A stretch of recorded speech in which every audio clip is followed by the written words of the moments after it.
I start leaning over my opponent, there's a good chance that I get kicked in the face. Now I'm gonna square up and I'm gonna stick his feet as I pressure in at throwing strikes. All right, guys, we're gonna talk about how to deal with a grounded opponent who is butt scooting or trying to utilize up kicks against us while I'm trying to, either strike or pass guard.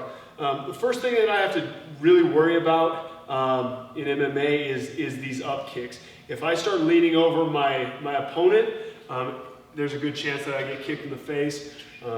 Obviously, it's a powerful strike. So what I want to do is I want to keep my head behind my hip and stagger my feet.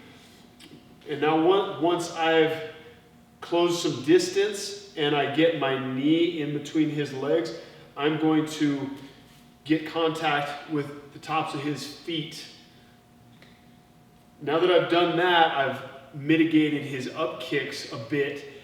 Now I'm going to square up and I'm going to stick his feet in my hip bones.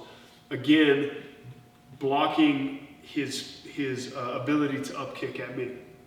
From here, I'm in a good spot. I can start to pressure in and throw strikes. He's got his legs in front of him, which is what he wants to do to push me off.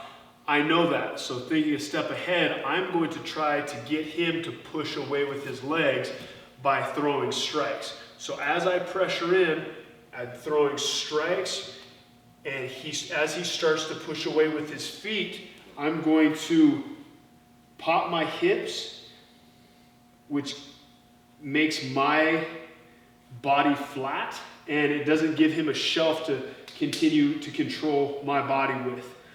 As I do that, I'm making an angle this way around, so I'm at a 90-degree angle from where I was. I've extended my hips. Not only did that help his feet slide off, now I'm engaged, I have my core engaged to land a big hammer fist here. Boom. Now my hammer fist may or may not land, but this is a very high percentage pass for me. From here, I'm going to close distance.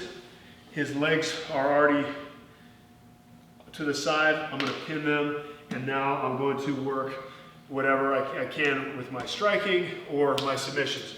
So again, I'm getting contact with the feet with my body bladed towards him. I'm putting his feet in my hips and pushing down so that I don't have to worry so much about up kicks. I'm pressuring in, starting to throw punches, knowing that he's probably going to extend his legs. As he extends his legs, as he starts to push, I'm letting his feet slide off by popping my hips in. His pressure goes this way. I work around to a 90-degree angle from where I was. I engage my core, so let's rewind a bit. So I'm here, he pushes. I have moved my feet. Now I'm gonna come down with a hammer fist. Boom, obviously that could be effective. I could get my knockout here. If not, I'm going to continue to side mount. I have my dope mount here, and I can work a number of different submissions and ground and pound sequences. Thanks for watching, guys. I'm Carlos Condit. You can find me on Instagram, Twitter, and on my Facebook fan page at Carlos Condit.